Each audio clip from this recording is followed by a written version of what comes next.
अपनी एक एक गतिविधि को हमारे आदरणीय राज्यपाल महोदय नोट करके रखते हैं, स्वयं करते हैं और अपनी डायरी मेंटेन करते हैं। और फिर हर सप्ताह कितने लोगों से मुलाकात हुई है, कितने कार्यक्रमों में गए हैं, कितने में पिछले वर्ष की तुलना में इस बार कितना अधिक है, कितना कम है, इन सब का भी रिकॉर्ड उनके पास होता है। मुझे लगता है कि सार्वजनिक जीवन में कार्य करने वाले किसी भी व्यक्ति के लिए अपनी पारदर्शिता के लिए, जीवन की शुचिता के लिए ये अत्यंत महत्वपूर्ण पहलू है और जिससे आज हम सबको यहां पर उनका मार्गदर्शन प्राप्त होगा। मैं अपने माननीय राज्यपाल आदरणीय राम नाईक जी का अभिनंदन करता हूं कि जिनका नए सदस्यों को मार्गदर्शन आदरणीय राज्यपाल महोदय का मिलता है। अक्सर जो हमारे राज्यपाल महोदय होते हैं वे अक्सर इस प्रकार के कार्यक्रमों में जाने से परहेज करते हैं, क्योंकि राज्यपाल को तो या राष्ट्रपति को तो संसद या विधानसभा सत्र के वर्ष के पहले सत्र को संयुक्त अधिवेशन को संबोधित करने के लिए अपने अभिभाषण के माध्यम से आना ही पड़ता है। तो फिर आखिर उनकी भूमिका इस प्रकार के कार्यक्रमों में क्या? लेकिन यह हम सब के लिए हर्ष का विषय भी है और गौरव का विषय भी है कि जब हम लोगों ने इस बात का अनुरोध आदरणीय राज्यपाल महोदय के सामने रखा कि नए चुने गए 238 हमारे जो विधायकगण हैं उन्हें आपका मार्गदर्शन प्राप्त हो, तो उन्होंने सहर्ष अपनी स्वीकृति दी। आज हम सबके सामने यहां पर वे स्वयं उपस्थित हैं। निश्चित ही ये पूरे सदन के लिए गौरव की बात है और हम उनका अभिनंदन इस अवसर पर करते हैं। सज्जनों, उत्तर प्रदेश विधानसभा देश के लोकतंत्र की सबसे बड़ी संस्था है। 22 करोड़ की आबादी का आप प्रतिनिधित्व करते हैं। 22 करोड़ का मतलब पूरा यूरोप समा जाए आपके उत्तर प्रदेश में। इतनी बड़ी विधानसभा, इतना बड़ा प्रतिनिधित्व है, लेकिन अभी हम सबको बहुत कुछ करना है। इतने बड़े लोकतंत्र के अनुरूप उत्तर प्रदेश को बनाने के लिए जो कुछ किया जाना चाहिए, मुझे लगता है कि उस प्रकार का आचरण अगर हमारे सदन में होने लग जाएगा तो सचमुच उत्तर प्रदेश की तकदीर भी और तस्वीर भी बदलने में कोई देर नहीं लगेगी। और यही कहने के लिए मैं आज यहां पर आया हूं कि उत्तर प्रदेश में बहुत संभावनाएं हैं। जब हम लोग उत्तर प्रदेश की बात करते हैं तो उत्तर प्रदेश में मुझे लगता है कि प्रकृति और परमात्मा की असीम कृपा है इस उत्तर प्रदेश पर। लेकिन हम लोगों ने प्रकृति और परमात्मा की उस कृपा का स्वाभाविक रूप से उस रूप में उपयोग नहीं किया है जिस रूप में उसे होना चाहिए था।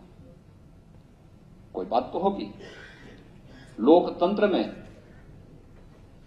विधायिका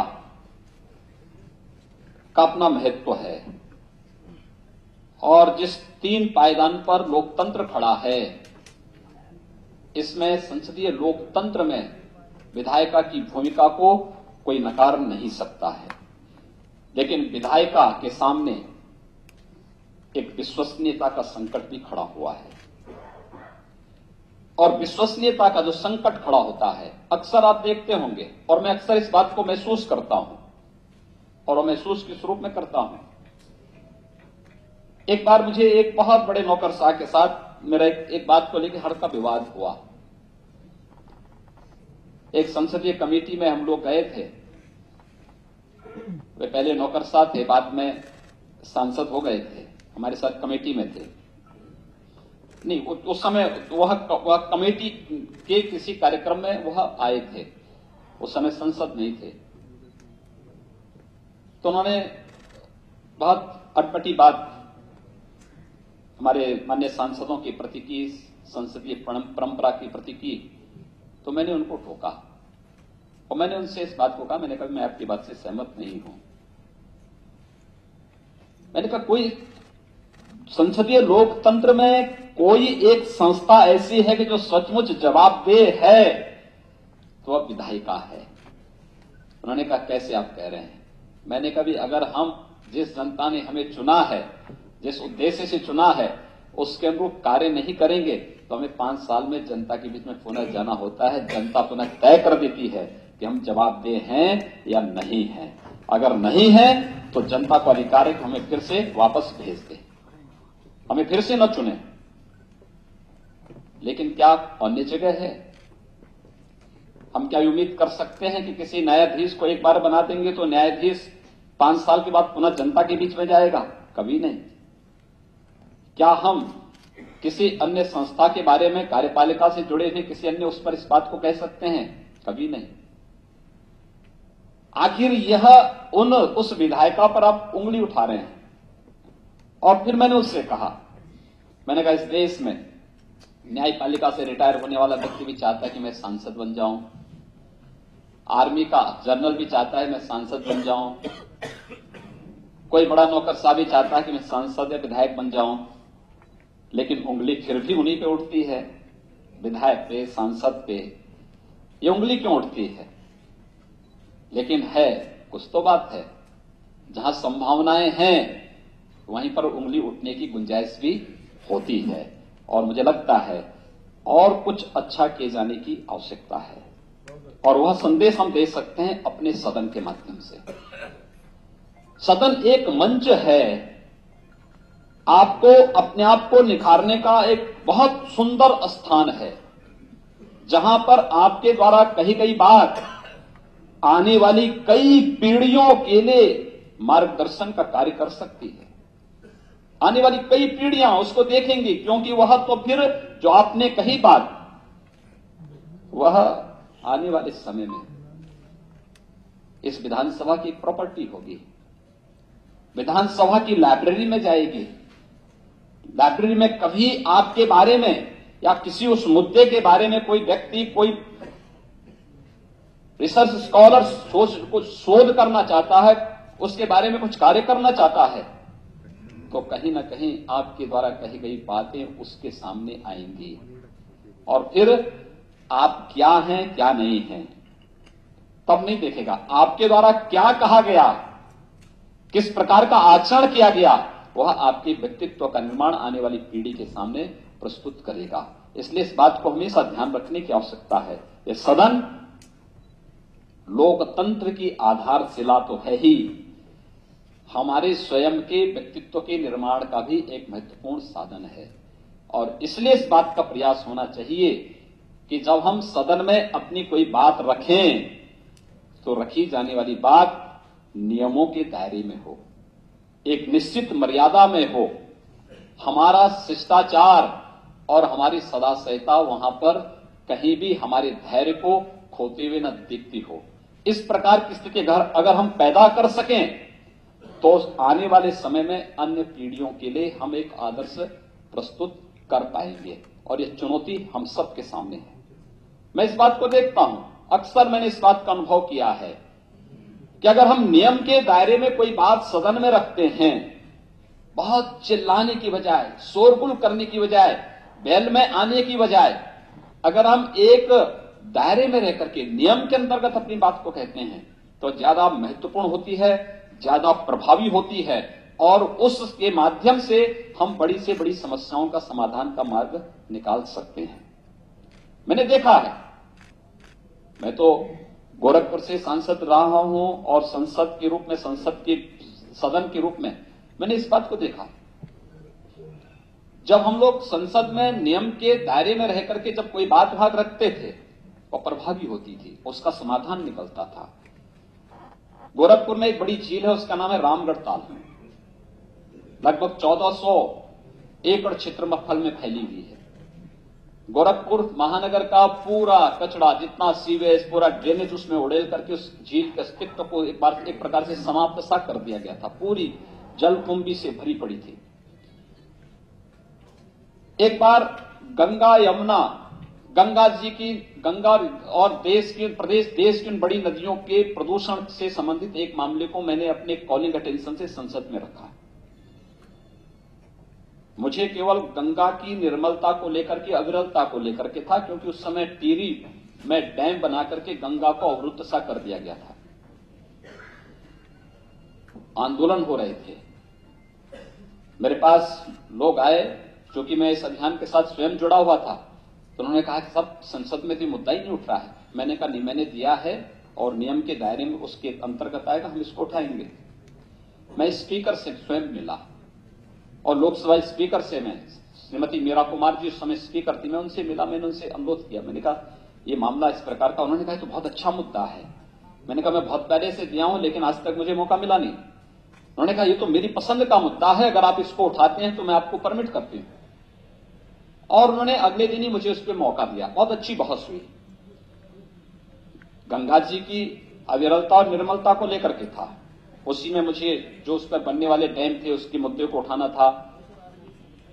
तो जब जवाब देने के लिए उससे संबंधित मंत्री श्री जयराम रमेश जी खड़े हुए तो उन्होंने इस बात को कहा कि गंगा की निर्मलता और अविरलता को हम बनाए रखेंगे और इस पर कार्य हम लोग किस रूप में करेंगे। साथ साथ उन्होंने एनएलसीपी का उल्लेख किया, नेशनल लेक कंजर्वेशन प्लान का उन्होंने उल्लेख किया। उन्होंने कहा इसके अंतर्गत प्राकृतिक ताल और झील के भी संरक्षण का हम कार्य करते हैं। और एनएलसीपी के अंतर्गत इस प्रकार के प्रश्न, तो मुझे चूंकि उसमें 2-3 सप्लीमेंट्री क्वेश्चन अलग से पूछने थे तो मुझे याद आ गया, मैंने कहा भी हमारे यहां रामगढ़ ताल में तो एक प्राकृतिक झील है, अब क्यों ना मैं इसके बारे में मुद्दा उठाऊं, क्योंकि गंगा जी की निर्मलता तो होनी ही है। लेकिन रामगढ़ ताल के मुद्दे को अब मैं नहीं उठाऊंगा क्योंकि गोरखपुर से तो गंगा जी बहुत दूर है। लेकिन मैं रामगढ़ ताल के मुद्दे को अगर उठाऊंगा तो हो सकता है कुछ रास्ता बनेगा, क्योंकि तब तक मुझे पर्यटन मंत्रालय नकार चुका था कि नहीं, रामगढ़ ताल के लिए हम कुछ भी नहीं करेंगे। तो जैसे मैंने रामगढ़ ताल का उल्लेख किया, मैंने कहा एक प्राकृतिक झील है, 1400 एकड़ में फैली हुई प्राकृतिक झील है, इसके संरक्षण के लिए क्या एनएलसीपी में आप किसी योजना को हमारी स्वीकार करेंगे? तो मंत्री ने खड़े होकर तत्काल जवाब, उन्होंने कहा कि अगर इस प्रकार का प्रस्ताव मेरे पास आता है तो मुझे प्रसन्नता होगी। तो मुझे कहना, मेरे लिए तो जो मैं चाहता था हो गया। उसके बाद हमने प्रयास किया कि भाई एनएलसीपी में रामगढ़ ताल आ जाए। उसका जब डीपीआर बनाया गया तो डीपीआर बना 124 करोड़ रुपए की लागत का। तो जब मैं मंत्री से पूछा, मैंने कहा भी हमारे यहाँ का प्रोजेक्ट क्या होगा? उन्होंने कहा साहब देखिए 124 करोड़ रुपए की लागत का है और इसमें जब तक राष्ट्र वित्त मंत्रालय से हमें सहमति नहीं मिलती तब तक मैं कुछ कर नहीं पाऊंगा। 100 करोड़ से कम का होता तो मेरे स्तर, विभागीय स्तर पर मैं कर देता, लेकिन अब वहां जाना पड़ेगा। मैं लगा रहा। श्री प्रणब मुखर्जी जो इस समय हमारे देश के महामहिम राष्ट्रपति हैं, तो इस समय वित्त मंत्री थे, तो मैंने उनसे मुलाकात की और मैंने उनसे आग्रह किया। मैंने कहा हमारे यहाँ का झील है और सदन में मंत्री ने इस बात को कहा है, क्या इस झील को एनएलसीपी में आप पैसा देंगे? आप आश्चर्य करेंगे कि उत्तर प्रदेश सरकार ने भी और भारत सरकार ने भी मिलकर के उस झील को 196 करोड़ रुपए दिए। 196 करोड़ उस झील पर अब तक लग चुके हैं, कुछ और कार्य वहां पे प्रारंभ हो रहे हैं। एक बड़ी योजना गोरखपुर को मिली, यानी हम विपक्ष में थे लेकिन सदन में मंत्री के द्वारा कही गई बात, वह मंत्री को उस कार्य को करना पड़ा और एक बड़ी योजना गोरखपुर में आई। लेकिन हमने कभी भी नियम के दायरे के बाहर जाकर के कोई बात नहीं कही, कोई अमर्यादित बात नहीं कही। सड़कों पर आंदोलन विपक्ष के रूप में हम लोग करते थे, लेकिन सदन के अंदर सदन की मर्यादा और उसके सामान्य शिष्टाचार और उनके नियमों का पूरी प्रतिबद्धता के साथ पालन भी हम लोग करते थे। और मुझे लगता है कि बड़ी से बड़ी उपलब्धियां हासिल की जा सकती हैं। दूसरा, आपके व्यक्तित्व में एक नया निखार ला सकता है संसदीय मंचों पर की गई आपकी बहसें, आपकी उपस्थिति।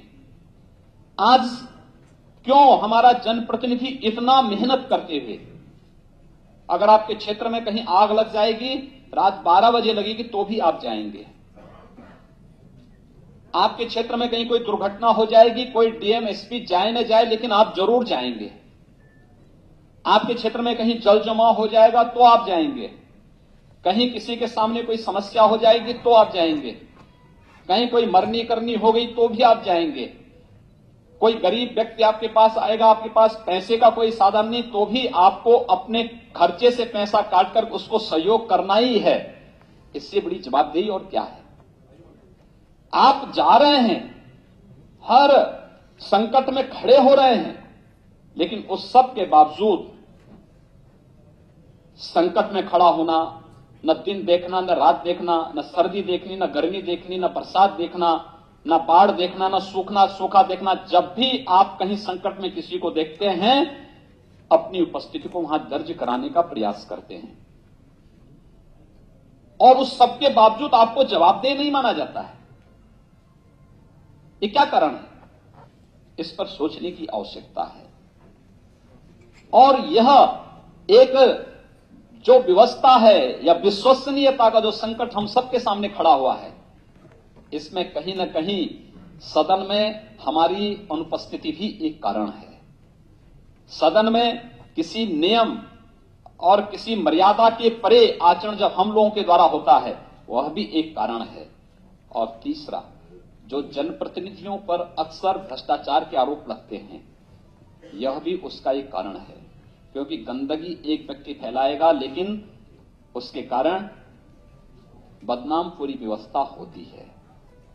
कैसे हम इस विधायिका को, कैसे हम अपने संसदीय लोकतंत्र को, कैसे संसदीय लोकतंत्र में चुने गए एक एक जनप्रतिनिधि को हम विश्वसनीयता के प्रतीक के रूप में स्थापित कर सकें, इस चुनौती को हम सबको स्वीकार करना होगा और फिर उसके अनुरूप आचरण करना होगा। यह प्रबोधन का कार्यक्रम इसी उद्देश्य से है। बहुत आप देखेंगे कि जो इतनी मोटी मोटी पुस्तिकाएं आपके सामने हैं, जो नियमावली हैं, अध्यक्ष के निर्देश हैं, इन सब को बहुत पढ़ने से काम नहीं चलेगा। आप केवल प्रश्न कैसे लगने हैं, किस बात को किस नियम के अंतर्गत हम लोग रख सकते हैं, औचित्य के प्रश्न को किस रूप में हम प्रस्तुत कर सकते हैं, इन सभी मुद्दों को अगर आप उसी नियम के दायरे में रहकर केवल एक बार दो बार प्रयास कर लेंगे, मुझे लगता है कि आपको कोई परेशानी होनी ही नहीं है। फिर अपने प्रश्न आप अचानक बनवा लेंगे। शुरू में जब हम लोग संसद में गए, हम लोगों को परेशानी होती थी। हम भारतीय जनता पार्टी के संसदीय कार्यालय में बैठ करके सीखते थे कि कैसे 0 आवर की नोटिस देनी है, कैसे रूल 377 की नोटिस दी जानी है, कैसे कॉलिंग अटेंशन की नोटिस दी जानी है, कैसे एडजर्नमेंट मोशन की नोटिस हम लोगों को देनी है, कैसे हमें प्रश्न लगाने हैं, कैसे हमें अपने निजी विधेयक प्राइवेट मेंबर्स बिल जो होते हैं उसको कैसे हम लोग तैयार करेंगे। ये तमाम ऐसे थे जिसको हम लोग वहां सीखते थे। मुश्किल से हम लोग 2-3 दिन के अंदर इन सभी प्रक्रियाओं को सीख गए। और आप आश्चर्य करेंगे कि जब संसद सत्र प्रारंभ होता था, मैं स्वयं अपना प्रश्न स्वयं अपने हाथ से बना के तैयार करता था और 4-5 घंटे के अंदर मैं अपने 150-200 प्रश्न बना करके तैयार करके रख देता था और अपने टाइप राइटर को दे देता था कि भाई देखो, इसको टाइप करके वहां तैयार कर दो और मुझसे साइन करवा देना। यानी कोई समस्या ही नहीं होती थी। केवल फिर हम लोग बोल देते थे कि भाई इस नियम के अंतर्गत मेरा ये प्रश्न लगा, ये प्रश्न मेरे इस रूप में, ये मेरे स्टार्ट क्वेश्चन होंगे, ये अनस्टार्ट क्वेश्चन होंगे, या इस नियम के जाएंगे, ये कॉलिंग अटेंशन में जाएंगे, इस रूप में जाएंगे। केवल 4-5 घंटे बैठ करके हम इन सारे कार्यक्रमों को एक साथ संपन्न करके वो कर देते थे। बस थोड़ा सा प्रयास किए जाने की आवश्यकता है। और इसलिए हम लोग चाहते हैं, हम लोगों की हार्दिक इच्छा है कि उत्तर प्रदेश विधानसभा देश की सभी विधानसभाओं के लिए एक आदर्श बन सके, उस प्रकार का माहौल। किन्हीं कारणों से उत्तर प्रदेश विधानसभा में कार्य ठप पड़ा रहा है। जिस विधानसभा को वर्ष में कम से कम 90 दिन चलना चाहिए था, वो विधानसभा 25 दिन 30 दिन बामुश्किल चल पा रही थी। फिर से क्या हम 90 दिन चलाने की इस परंपरा को पुनः स्थापित कर पाएंगे? यह भी एक चुनौती होगी। और जिस दिन विधानसभा चलने लग जाएगी, मैं मानता हूं कि विधानसभा के 90 दिन चलने का मतलब किसी थाने में और किसी तहसील में फिर कोई गड़बड़ी नहीं करने पाएगा। कुछ उसको मालूम है कि हमारा विधायक इस बात को नहीं तो सदन में रखेगा। हम जो बात रखें वह प्रमाणिक हो, बिना किसी पूर्वाग्रह के। और सरकार इस बात के लिए प्रतिबद्ध है कि हमने चुनाव में कुछ भी कहा हो, किया हो, लेकिन सरकार किसी के साथ अन्याय नहीं होने देगी और किसी प्रतिशोध की भावना के साथ किसी को कार्य भी नहीं करने देगी। हमारा पक्ष न्याय का पक्ष होगा, अन्याय किसी के साथ नहीं, लेकिन कहीं भी किसी को कानून को हाथ में लेने की छूट भी नहीं। और उस विश्वास के साथ, पूरे धड़ल्ले के साथ विधानसभा के अंदर अगर आप अपनी आवाज को उठाएंगे तो सरकार पूरी संवेदना के साथ उस पर कार्य करने के लिए तत्पर होगी। विकास की योजनाओं में बिना किसी भेदभाव के जहां आवश्यकता है, न जाति, न मत, न मजहब, न लिंग, किसी प्रकार का कोई भेदभाव नहीं, वहां तक पहुंचना चाहिए। लेकिन एक अवसर आपके पास तब आएगा जब विधानसभा में आपकी उपस्थिति होगी, विधानसभा में आपके द्वारा उस प्रकार की मांग रखी जाएगी जो वास्तव में आवश्यक है। अनावश्यक एक जनप्रतिनिधि को यह शोभा नहीं देता है कि हम कोई व्यक्ति हमसे कहे कि भाई इस मुद्दे को आप वहां रख दीजिए। आप किसी के कैरियर नहीं बनिए, आप स्वयं एक सरकार हैं, आप एक विधायिका के प्रतीक हैं और उस रूप में आपको वहां पे अपने आप को प्रस्तुत करना होगा। वो चीजें अगर आप कर सकेंगे, बहुत अच्छी स्थिति पैदा हो सकती है, बहुत अच्छा कार्य हम लोग कर सकते हैं। बहुत उत्तर प्रदेश में सब कुछ संभावनाएं हैं, बशर्ते पूरी विधानसभा एक साथ मिलकर के, पूरा विधानमंडल एक साथ मिलकर के एक साथ प्रयास करना प्रारंभ कर दे तो। और मुझे प्रसन्नता है कि आज का जो उद्घाटन सत्र यहां पर हो रहा है, इसमें हमारे अनेक जो विधायिका के विशेषज्ञ हैं उनका मार्गदर्शन आपको प्राप्त होगा। हमारे गुजरात विधानसभा के अध्यक्ष श्री बोरा जी यहां पर आए हैं। हमारे समाजवादी पार्टी के विधानसभा में नेता हैं माननीय श्री राम गोविंद चौधरी जी, उनका मार्गदर्शन प्राप्त होगा। और भी अनेक सत्रों में अन्य वरिष्ठ नेताओं के, विशेषज्ञों के, विधायिका से जुड़े हुए संसदीय विशेषज्ञों के मार्गदर्शन प्राप्त होगा ही। और कल समापन कार्यक्रम में समारोह कार्यक्रम होगा, उसमें लोकसभा की स्पीकर हैं आदरणीय सुमित्रा महाजन जी का मार्गदर्शन प्राप्त होगा। कैसे देश की संसद अच्छे ढंग से चल रही है। लोग कहते थे एक महिला चला पाएगी, और आज आप देख रहे होंगे कि लोकसभा की कार्रवाई, कभी कभी तो लोकसभा के सत्रों को अगर आप देखें तो 120 यानी 120% तक ऊपर बढ़ी है। हमारा सामान्यतः संसद की कार्रवाई 11 बजे से 6 बजे तक चलती है, लेकिन संसद की कार्रवाई कभी कभी 8-8 बजे, 9-9 बजे तक, कई 12-12 बजे तक।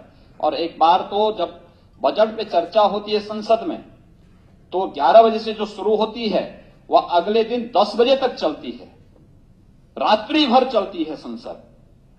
अलग विषय है कि वो समय सांसदों के लिए भोजन की व्यवस्था, जलपान की व्यवस्था सब रहती है। और मैं अपने आदरणीय विधानसभा अध्यक्ष से भी कहूंगा कि यहां की विधानसभा में चले रात भर, और भोजन की व्यवस्था आप जरूर करवाइएगा। जब संसदीय कार्य मंत्री के रूप में हमारे आदरणीय राज्यपाल महोदय थे, उन्होंने भोजन की व्यवस्था वो कराते थे। रात्रि में भोजन पाइए, आप चाय पीजिए, सारी व्यवस्था वहां संसद में बाहर सेंट्रल हॉल में उपस्थित रहती, सबके लिए उपलब्ध रहती थी। लेकिन रात भर चलती थी और बहस होती थी, महत्वपूर्ण बहस होती थी। सांसद अपने सारे बातों को रख देता था, अपने मुद्दों को रखता था। क्या उत्तर प्रदेश विधानसभा को भी इस रूप में हम लोग रख पाएंगे, चला पाएंगे? और वो चलाने की एक चुनौती हम सबके सामने होगी। और मैं कह सकता हूं, आप रखिए, हम सभी मंत्रियों को उसके प्रति जवाबदेह बनाएंगे, पूरी सरकार उसके प्रति जवाबदेह बनेगी, क्योंकि विधानसभा में रखी जाने वाली आपकी बात हम सब के लिए, वहां पर कही गई बात या अध्यक्ष से मिला हुआ कोई भी निर्देश एक आदेश से कम नहीं है, और उस पर सरकार पालन करेगी, उसका अनुपालन करेगी। इस देश से अत्यंत महत्वपूर्ण होगा जब आप उन मुद्दों को वहां पर रखेंगे तो। और आज का ये उद्घाटन सत्र इस देश से बहुत महत्वपूर्ण है। मुझे अत्यंत प्रसन्नता की अनुभूति है। जब मैं आया तो मैंने खन्ना जी से चुपचाप पूछा, मैंने कहा खन्ना जी लोग आए भी हैं, भाई आप विधायक हो गए, अब तो हो गए, शपथ ले लिया, तो उसके मतलब यह है कि 5 साल तक तो आपको कोई रोक नहीं पाएगा, कोई रस्सी तो आपके गले में लगा नहीं सकता है। तो मैंने पूछा चुपचाप, मैंने कहा लोग आए भी हैं, मैंने कहा ऐसा तो नहीं कि राज्यपाल महोदय आए, पता लगा कोई है ही नहीं। तो उन्होंने कहा नहीं, सब लोग आ चुके हैं। और मैं स्वयं आश्चर्य कर रहा था, हम लोग 5 मिनट पहले आए, कार्यक्रम 5 मिनट पहले प्रारंभ हुआ। एक अच्छा लक्षण है कि हम नियत समय से पहले चल रहे हैं, और नियत समय से पहले चलने का मतलब जनता की जो अपेक्षाएं हैं उन पर हम खरा उतर करके दिखाएंगे। और यह एक उपलब्धि होगी आपके लिए, एक जनप्रतिनिधि के रूप में आपके लिए एक बड़ी उपलब्धि होगी। मुझे अत्यंत प्रसन्नता की अनुभूति है कि अनेक नए कीर्तिमान स्थापित करेगी 17वीं विधानसभा। और उस रूप में आज उसी कीर्तिमान को स्थापित करते हुए हम आगे बढ़ रहे हैं।